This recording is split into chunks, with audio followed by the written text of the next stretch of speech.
भक्ति भक्त भगवंत गुरु चतुर नाम बपु एक, जिनके पद वंदन किए नाशई विघ्न अनेक। कलिकाल में भगवान अपने भक्तों से मिलने के लिए कुछ ज्यादा ही आतुर रहते हैं। थोड़ा सा कुछ पसंद आ जाए तो भगवान दौड़े चले आते हैं या उसे अपने पास बुला लेते हैं। ऐसे ही एक भक्त हुए श्री सालवेग जी। श्री जगन्नाथ जी के बड़े प्रिय भक्त हैं श्री सालवेग जी। ऐसा वृतांत है सालवेग जी का कि इनके पिताजी मुगल शासक में सूबेदार थे, जिनका नाम था जहांगीर कुली खां, जिन्हें सब कालबे कहकर भी पुकारते थे। एक बार वह जगन्नाथ जी को आए और यहाँ पर आकर कई सारे उन्होंने धन लूटा, तो वहां पर उन्हें एक ब्राह्मण की स्त्री पसंद आई, एक कन्या पसंद आई। तो उस कन्या को उठाकर लेकर चले गए और उससे रीति रिवाज से, अपने रीति रिवाज से विवाह कर लिया। मगर वह कन्या श्री जगन्नाथ जी की बड़ी भक्त थी। जब कालबेग उन्हें लेकर चले गए तो उनका नाम और उनका धर्म दोनों परिवर्तन कर दिया गया। मगर मनुष्य का धाम परिवर्तन किया जा सकता है, नाम परिवर्तन किया जा सकता है, उसका संप्रदाय बदल दिया जा सकता है, मगर हृदय कभी नहीं बदला जा सकता।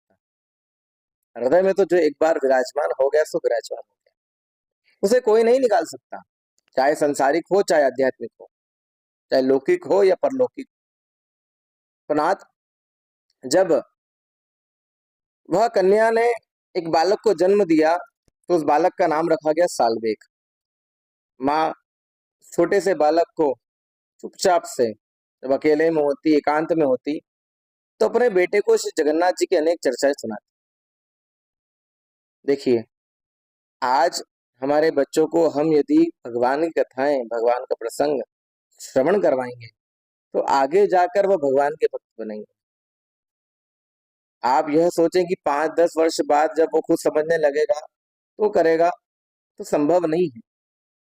सीढ़ी तो आज से ही आरंभ करनी पड़ेगी, नर्सरी तो आज ही आपको पढ़ानी पड़ेगी, प्ले स्कूल तो आज ही है प्यारे। तो जब रात्रि में सोए तो बच्चों को सुनाएं भगवान कथा, सिंड्रेला या अकबर बिरबल की कहानियां ना सुनाएं, उनको सुनाना हो तो यह सुनाएं। श्री जगन्नाथ जी का चरित्र सुनाएं, श्री हनुमान चालीसा सुनाएं, श्री सुंदरकांड सुनाएं, उन्हें याद कराएं, उन्हें बताएं कि हनुमान जी ने क्या क्या लीलाएं की हैं, उन्हें बताएं कि श्री जगन्नाथ जी कैसे कैसे लीलाएं करते हैं। तो आप जानेंगे, बड़े होकर जब अपने बच्चों को देखेंगे तो बच्चे किसी और में मन लगाए ना लगाए, मगर भगवत दर्शन के लिए मन जरूर उनका आतुर रहेगा। और ऐसे ही बच्चे बड़े होकर आपका कल्याण कर पाएंगे। तो नाथ, मैया सालवेग को अनेक अनेक भगवान के चरित्र सुनाती, मगर उस समय जब हिंसा इतने ज्यादा बढ़ गई थी तो हर किसी को जाना प्रवेश बंद कर दिया था। सिर्फ वैष्णव हिंदू ही अंदर जा सकते थे। मगर अब तो धर्म परिवर्तन हो गया, माँ का तो जा नहीं सकती, ना बेटे को ले जा सकती। तो अपने बालक को बस शयन करते समय या जब भी समय मिलता श्री जगन्नाथ जी की चर्चाएं सुनाती। और जगन्नाथ जी की चर्चा सुन सुन के वो बालक श्री जगन्नाथ जी से कब प्रेम कर बैठा उसे पता ही नहीं चला। जब उसने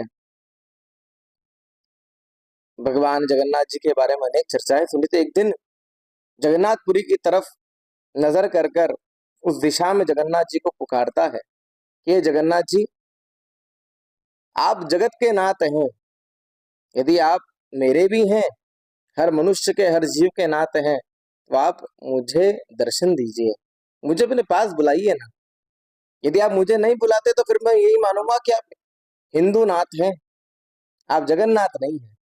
क्योंकि जगन अर्थात जगत के जो नाथ हैं वो तो सबके होते हैं, ना हिंदू, ना मुस्लिम, ना सिख, ना ईसाई, सबके होते हैं। अरे प्रभु, आपने तो उस गजेंद्र पर कृपा कर दी, तो मैं तो जानवर नहीं हूं, मैं तो मनुष्य हूं, मुझ पर तो कर ही सकते हैं प्रभु। और ऐसा जब वो पुकार रहा था उस समय श्री जगन्नाथपुरी में श्री ठाकुर जी जगन्नाथ जी अपने रथ पर विराजमान होकर भक्तों को दर्शन देने निकल रहे थे।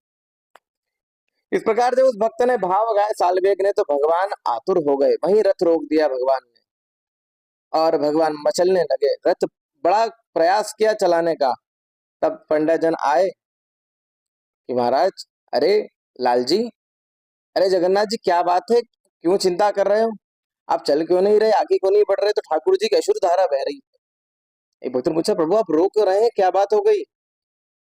और जगन्नाथ जी कहते हैं, मेरा एक भक्त मुझे पुकार रहा है, तुम जाओ जल्दी उसे लेकर। बोले, कहाँ है आप, कहिए तो सही, आदेश करिए, आप हम लेके आते हैं। तो कहा, इस दिशा में है, सालवेग नाम है उसका, जाओ लेकर आओ। तब सब पंडा जन गए और जैसे तैसे मुगलों से लड़ के सालबेग को लेकर आए। और जगन्नाथ जी के जब उन्होंने सामने खड़ा किया तो वो रुदन कर रहा है, देख नहीं पा रहा ठाकुर जी को, आंखों में इतनी अश्रुधारा बही है। जगन्नाथ जी उसको देखकर मचलने लगे, हिलने लगे, जोर जोर से नृत्य कर रहे हैं कि आ मेरा भक्त आ गया, आ मेरा भक्त आ गया। और भगवान कहते हैं पंडा जी से, अरे इसे इतना दूर मत रखो, मेरे करीब को लेके आओ, मुझे एक बार मुझे गले तो लगाओ। जगन्नाथ जी ने सालवे को हृदय से लगाया, ठाकुर जी आनंद मग्न हो गए। आहा हा हा, ठाकुर जी बड़े आनंद मग्न होकर उसको हृदय से लगा रहे हैं। सालवेग ने ठाकुर जी को भोग लगाया, उनको वस्त्र अर्पण किया, और जैसे ही दंडवत प्रणाम किया तो 10 मिनट हो गए, 15 मिनट हो गए, आधा घंटा हो गया, 1 घंटा हो गया। जब किसी ने सालवेग को उठाने का प्रयास किया तो जैसे ही उठाया सो ही सालवेग अपने प्राणों को त्याग कर श्री जगन्नाथ जी में विलीन हो गया। आज भी जब ठाकुर जी की जगन्नाथ यात्रा निकलती है तो सालवेग की मजार के पास में आज भी उस मुगल काल के समय से आज तक भी 2024 चल रहा है, आज भी रथ को कुछ समय के लिए सालबेग के वहां रोका जाता है और भगवान बड़ी आनंद से सालबेग को याद करते हैं। भक्ति इस प्रकार की होनी चाहिए कि भगवान हमें मिलने को आतुर हो जाए। ये नहीं होना चाहिए कि हम भगवान से मिलने के लिए हो रहे हैं, ये तो है ही सही, मगर भक्ति इतनी होनी चाहिए, प्रेम इतना प्रगाढ़ होना चाहिए कि वो जगन्नाथ जी भी, श्री ठाकुर जी भी, श्री लाल जी भी, श्री श्रीनाथ बाबा भी दौड़कर अपने भक्त से मिलने के लिए आतुर हो जाए। तो सदैव अपनी भक्ति को ऐसे बनाइए और सदैव इस बात का ध्यान रखें, मन में यही ध्यान करें कि हे प्रभु, आप मेरे हैं और मैं आपका हूँ।